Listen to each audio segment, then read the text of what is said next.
Well, I'm up here in Edici at the Pasticceria di Maria Grammatico. It's a beautiful morning, and here is her pastry shop. It's a beautiful place.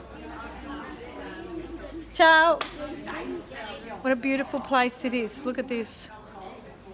Absolutely beautiful. If you ever decide to come up here in Edici, this is the place to visit.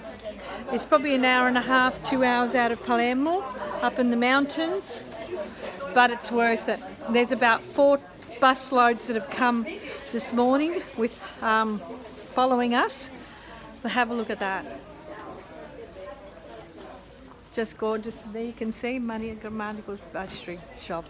She's an amazing woman, a real icon of Sicily and a real icon to this town, bringing so many tourisms, helping the tourism trade up in Edici, because it's just a desolate Norman, old Norman town, but yet with her passion, her life, the things that happened, she was able to transcend from that and to be able to build a great empire.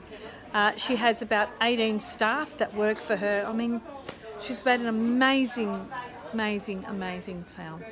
Geordie at the back, she had a cooking class with her. Wonderful. See you soon.